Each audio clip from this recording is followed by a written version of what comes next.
तुम शास्त्र तो पढ़ लेते हो, लेकिन तुम शास्त्र कैसे पढ़ोगे? तुम्हारे पास ध्यान कहां जो शास्त्र का अर्थ दे सके? तुम्हारे पास भक्ति कहां जो शास्त्र तुम्हारे हृदय में गूंज पैदा कर सके? चालाकी है, बेईमानी है, पाखंड है, उसी में से तुम हिसाब निकाल लोगे। तुम पूछते हो क्या यह सत्य नहीं है कि अंत समय राम नाम के स्मरण से निश्चय ही मुक्त हो जाती? अंत समय स्मरण वही आएगा जिसका स्मरण जीवन भर रहा है। मैंने सुना है श्री 1008 महर्षि भूतनाथ मरे, मरण सैया पर महर्षि पड़े थे, शिष्य इकट्ठे हो गए थे, सोचते थे कि कुछ गहरी बात कहेंगे। ऐसे जिंदगी भर ज्यादा बोले नहीं थे, क्योंकि भूतनाथ के गुरु उनको कह गए थे कि बोलना भर मत, नहीं तो बद्ध हो जाएगी। मान समझे, तू बोला कि फंसा। सो भूतनाथ चुप ही रहे थे, मगर उनकी चुप्पी का बड़ा प्रभाव पड़ा था लोगों पर। खोपड़ी में तो उनके बहुत कुछ चलता था, खोपड़ी पे किसका बस? गुरु भी कहे तो भी क्या होने वाला, लेकिन ओठ वो बंद रखे थे। उनकी ख्याति खूब हो गई थी। कई उनके शिष्य थे कि गुरु हो तो ऐसा, देखो कैसा मौन बैठा, बोलते ही नहीं। मौनी ही तो मुनि कहलाते। तो उन्होंने सोचा मरते वक्त प्रार्थना की कि गुरुदेव कुछ तो बोल जाओ, कोई संदेश दे जाओ। डोल रहे थे नाथ, आधे जिंदा आधे मुर्दा, धुंधला धुंधला सा सब था।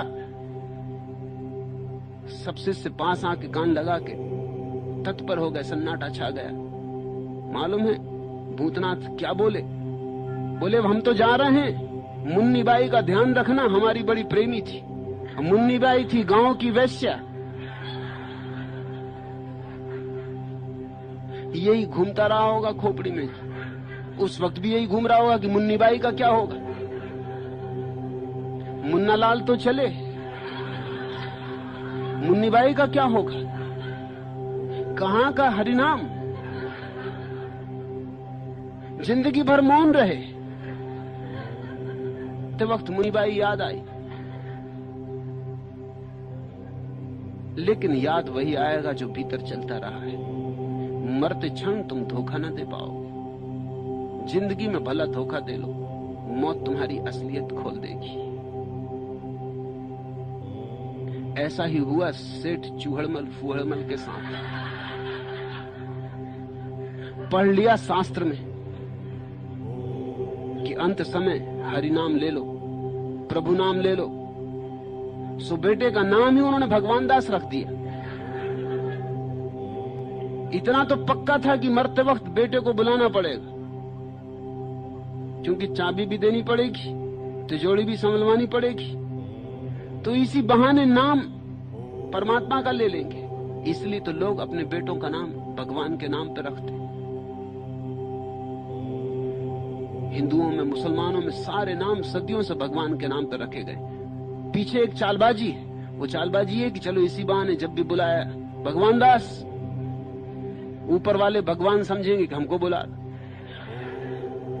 ऐसे वहां भी खाते में लिखा पड़ी होती रहेगी, न बुलाना पड़ेगा, न कोई भजन कीर्तन करना पड़ेगा। दिन में 2, 4, 10 दफे तो बेटे को बुलाना ही पड़ेगा। मगर पहले सी बात बिगड़ गई। भगवान दास इसके पहले कि भगवान दास की तरह जाने जाते भग्गू हो गए।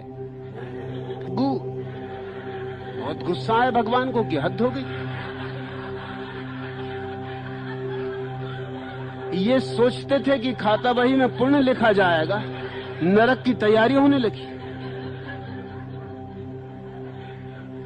फिर मरने का वक्त आया। चूहड़मल फूहड़मल ने भग्गू को बुलाया। भग्गू आए भी। अब जैसे भग्गू होते वैसे थे वो। पैंट पहना था सकरी मोरीदार, छपी छींट की बुशर्ट पहने थे, दिलीप कट बाल कटवाए हुए। चूहड़मल फूहड़मल को आग लग गई। कहा, अरे भग्गू, नालायक, उल्लू के पट्टे, बाप तो मर रहा है और तू हीरो बना घूम रहा है। चूहड़मल फुहड़मल अब तक नरक में पड़े, क्योंकि तुम भगवान को कहोगे नालायक, उल्लू के पट्टे, तो फल पाओगे। ऐसी बातों में मत उलझना, ऐसी झंझटों से दूर रहना। ऐसे तो बिना ही पुकारे चले गए होते तो भी ठीक था। और तीसरी घटना, एक बाबा मुर्दानंद सीताराम सीताराम की रट लगाए रखते। बस कुछ भी कहो वो सीताराम सीताराम ही कहते। कोई कुछ भी कहे वो सीताराम सीताराम। उन्होंने एक तोता भी पाल रखा था, वो तोता भी दोहराता सीताराम सीताराम। दोनों में कभी कभी तो बिल्कुल छिड़ जाती प्रतियोगिता। सीताराम सीताराम, तोता भी कहता सीताराम सीताराम। बाबा मुर्दानंद का गुण ये था कि वो एक टांग पे वर्षों खड़े रहे थे। वही उनकी खूबी थी और उनमें कुछ था नहीं। ऐसी खूबियों से तो लोग महात्मा हो जाते। एक टांग पे खड़े रहे और सब बगले खादी पहनते, शुभ्र सफेद, सब बगले गांधीवादी। ऐसे बाबा मुर्दानंद एक ही पैर पर खड़े खड़े बड़े प्रसिद्ध हो गए थे। उनकी देखा देखी तोता भी एक टांग पर खड़ा रहता। आखिर बाबा मुर्दानंद का तोता था, कोई साधारण तोता नहीं था। और फिर जोश में आ जाता था जब बाबा मुर्दानंद एक टांग पर खड़े होकर कहते सीताराम सीताराम, तो वो भी एक टांग पर खड़ा होकर कहता सीताराम सीताराम। इसकी बड़ी महिमा थी। लोग आते इसका दर्शन करने आते कि बाबा तो हैं ही पहुंचे हुए, तोता भी बड़ा पहुंचा हुआ है। तोते बड़े धार्मिक होते हैं और धार्मिक लोग बिल्कुल तोते होते हैं। फिर बाबा मुर्दानंद के मरने का वक्त आया। ऐसे तो वो मरे मराए थे ही, मगर मरे मराए हो तो भी मौत आती। मौत छोड़ती नहीं पीछा, जिंदों को भी मारती, मुर्दों को भी मारती। मौत आ गई, शिष्य भी इकट्ठे हो गए, बड़ी भीड़ इकट्ठी हो गई, पूरी गोबरपुरी भर गई बाबा मुर्दानंद के शिष्यों से। सब आखिरी संदेश पाने की इच्छा में आतुर कि संदेश बाबा कुछ दे जाएं। जिंदगी भर एक टांग पर खड़े रहे, ऐसी तपस्या न देखी न सुनी। और बाबा मुर्दानंद ने क्या कहा पता है? उन्होंने कहा है, मियां मिट्ठू बोल उठा सीताराम सीताराम। और कहते हैं कि बाबा तो नरक गए, मियां मिट्ठू वैकुंठ चला गया, क्योंकि उसने मरते वक्त सीताराम सीताराम। बाबा मुर्दानंद अभी भी नरक में पड़े सोच रहे होंगे, मेरे तोते को चिवड़ा कौन खिलाएगा। नरक में करोगे भी क्या? जो यहां सोचा है उसी की जुगाली करनी पड़ती। ख्याल रखना, नरक में जुगाली होती, जैसे भैंसे करती ना जुगाली। पहले घास चर लिया, फिर बैठी, फिर जुगाली कर रही। संसार में चर लो जो भी चरना हो, फिर नरक में जुगाली करनी पड़ती, फिर उसी को चरो, बार बार चरो। मोक्ष कहते हैं। मगर मुझे शक है इस कहानी पर, तोता भी कैसे मोक्ष जा सकता है? तोते को भी क्या मतलब सीताराम से? क्या प्रयोजन? अर्थ भी तो पता नहीं है तोते को। निरर्थक इस उच्चार से क्या होना है? यंत्रवत तोता दोहराता है सीताराम सीताराम। तो तुम ये भी मत सोचना कि मैं तुमसे ये कह रहा हूं कि अगर जीवन भर अभ्यास करोगे सीताराम सीताराम सीताराम सीताराम, तो मरते वक्त सीताराम निकल जाएगा, वो तोते जैसा होगा। अभ्यास का मतलब ये नहीं है कि तुम सीताराम की रटंत लगाए रखो, वो अनुभव करना शुरू करो। तुम उसको धीरे धीरे अपने से जोड़ो, अपने को उससे जोड़ो।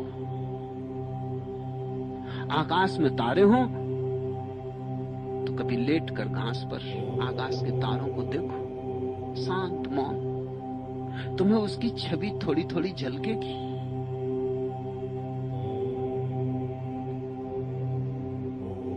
जब वसंत आए और सुगंधित हवाएं बहें, तो कभी वृक्षों के तले जाकर बैठो, तुम्हें वहां परमात्मा की मौजूदगी थोड़ी अनुभव होगी।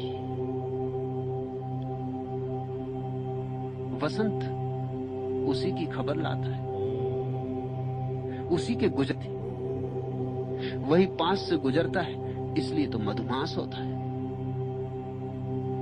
सूरज उगे सुबह तो सीताराम सीताराम करके चूक मत जाना, नहीं तो लोग बस सीताराम सीताराम कर रहे हैं, सूरज उग रहा है उसको देख ही नहीं रहे। परमात्मा द्वार पर उग रहा है और वो सीताराम सीताराम में लगे। सूरज उगे तो भर आंख देखना, ये उसका ही रंग, उसका ही ढंग, ये उसकी लाली, ये उसका प्रकाश। ऐसा ही भीतर भी एक दिन सूरज उगता है। बाहर के सूरज को देखते देखते भीतर की भी स्मृति जगेगी, सुधि जगेगी। रात आकाश में चांद हो तो चांद से थोड़ी गुफ्तगू करना, संग ही हो सुनना, डुबकी मारना। संगीत निकटतम ले जाता है परमात्मा के, क्योंकि संगीत में भाषा नहीं होती, शब्द नहीं होते, इसलिए गलत समझने का उपाय नहीं होता। न संगीत सच होता है न झूठ होता है, संगीत बस होता है। ऐसा ही परमात्मा भी है। तुम वीणा सुन के डुबकी मार लेना, सुनते रहना, सुनते सुनते सन्नाटा छा जाएगा। सुनते सुनते तुम्हारे भीतर की वीणा भी झंकृत होने लगेगी। जब तुम्हारी भीतर की वीणा बाहर की वीणा के साथ झंकृत होने लगे, तब तुम्हें एहसास होगा क्या अर्थ है परमात्मा का। मैं तुमसे सीताराम सीताराम जपने को नहीं कह रहा हूं, कि तुम जीवन में जितने उपाय से हो सके, जितने ढंग से हो सके, परमात्मा को याद करने के लिए बहाने खोजो। हर बहाना उसकी याद का बना लो, हर बहाने से उसे पुकार लो, हर बहाने से अपने और उसके बीच धीरे धीरे सेतु बनाते जाओ। तो एक दिन मृत्यु की घड़ी में उसके अतिरिक्त और कोई भी ना बचेगा, सब छूट जाएगा। वही संगी है, वही साथी है। फिर तुम तोते की तरह, मियां मिट्ठू की तरह सीताराम सीताराम नहीं कहोगे।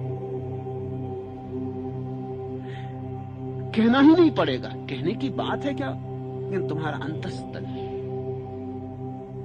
भावाभिभूत होगा, उसकी सुवास से भरा होगा। तुम उसके संगीत में डूबे डूबे विदा हो जाओगे, और जो उसके संगीत में डूबकर विदा हो गया, उसके लिए मृत्यु अमृत बन जाती है। उसके लिए देह से छूटना दुख का कारण नहीं होता, आनंद का कारण होता है। उससे देह से छूटने का अर्थ मुक्ति होती, स्वातंत्र होता है, परम स्वतंत्रता होती है। पूरा आकाश अपना हुआ, एक छोटे से घड़े में बंद थे, उससे मुक्त हो गए। सारा विराट अपना हुआ, एक छोटे आंगन से छूटे और सारा आकाश अपना। खोया कुछ भी नहीं, पाया सब, इसलिए वह कहीं गया नहीं। ऐसे आनंद भाव से नाचते हुए मस्त, मगन, तृप्त, संतुष्ट, एक गहरे परितोष में अगर डूबते डूबते तुम विदा हो जाओ, तो इसका नाम है प्रभु स्मरण। मगर तुम तो शास्त्रों को अपने हिसाब से समझ लेते हो। तुम शास्त्रों पर थोड़ी दया करो। शास्त्रों का अर्थ भी समझना हो तो शास्त्राओं से पूछो, खुद अर्थ मत लगाओ। तुम्हारी चालबाजी, तुम्हारा पाखंड, तुम्हारी बेईमानियां, तुम्हारी होशियारियां शास्त्र के कि अगर कृष्ण की किताब होगी तो कृष्ण सिर पीट लेंगे, और बुद्ध की किताब होगी तो बुद्ध सिर पीट लेंगे। लोगों ने ऐसे ऐसे अर्थ लगा लिए कि कृष्ण जरूर सोचते होंगे कि अगर मैं चुप ही रहा होता तो अच्छा था, कम से कम अनर्थ तो ना होता। अब गीता की 1000 टीकाएं, जिसको जो मन हो वैसा अर्थ लगाओ, जिसको जो अर्थ डालना हो डाल दो। और कैसा मजा है, विपरीत अर्थ लोग निकालते हैं। कोई कहता अद्वैतवाद है गीता में, कोई कहता द्वैतवाद है, और दोनों अपना अर्थ निकाल लेते हैं। शंकराचार्य अपना अर्थ निकाल लेते हैं, रामानुज अपना अर्थ निकाल लेते हैं, निम्बार्क अपना, बल्लभ अपना, ये तो खूब मजा हुआ। या तो गीता में कोई अर्थ है ही नहीं, इसलिए जिसकी जो मर्जी हो निकाल लो, या फिर गीता इतना काव्यपूर्ण वक्तव्य है कि उसमें अर्थ तरल है, बहते हुए। तुम जब तक तरल ना हो जाओगे, बह न जाओगे उसके साथ, तब तक तुम जो भी निकालोगे गलत होगा। गीता तुम्हारे चित्त की शून्यता में प्रकट होगी तो ही अर्थ का अनुभव होगा।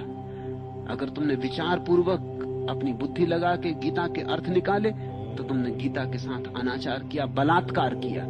मैंने बहुत गीता की टीकाएं देखी, उनमें से अधिकतम बलात्कार है, जबरदस्ती है लेना। तो जो जिसको निकालना हो वही निकाल लो। शंकराचार्य ने सन्यास निकाल लिया गीता में से कि सब छोड़ो, अकर्म। लोकमान्य तिलक को कर्म निकालना था, कर्म निकाल लिया कि जूझो, छोड़ना नहीं है, कर्म से ही मुक्ति है। तुम जरा देखो तो, जिसकी जो मर्जी। जीसस के वचनों के साथ यही हुआ है, मोहम्मद के वचनों के साथ यही हुआ है। तुमसे मैं इतना ही कहूंगा, शास्त्र में क्या लिखा है इसको बुद्धि से व्याख्या मत करना, अन्यथा तुम चूकोगे। पहले बुद्धि को विदा करो, पहले बुद्धि को नमस्कार करो, पहले बुद्धि को हटाओ, और फिर शास्त्र हो कि जीवन हो, कहीं से भी परमात्मा पुकारेगा, आवाज सुनाई पड़ेगी। परमात्मा पुकार ही रहा है, प्रतिपल पुकार रहा है। हर घड़ी उसकी पुकार तुम्हारे द्वार पर आती है, उसके हाथ तुम्हारे हृदय पर हर बार दस्तक देते, मगर तुम वहां नहीं हो, तुम कहीं और हो। तुम सिर में भटक गए हो, तुम विचारों के जंगल में खोए हो, तुम अपने घर पाए ही नहीं जाते, और परमात्मा को तुम्हारा एक और मिलन हो नहीं पाता। तुम अपने हृदय में उपस्थित हो जाओ, मिलन होगा, मिलन सुनिश्चित है। आज इतना है।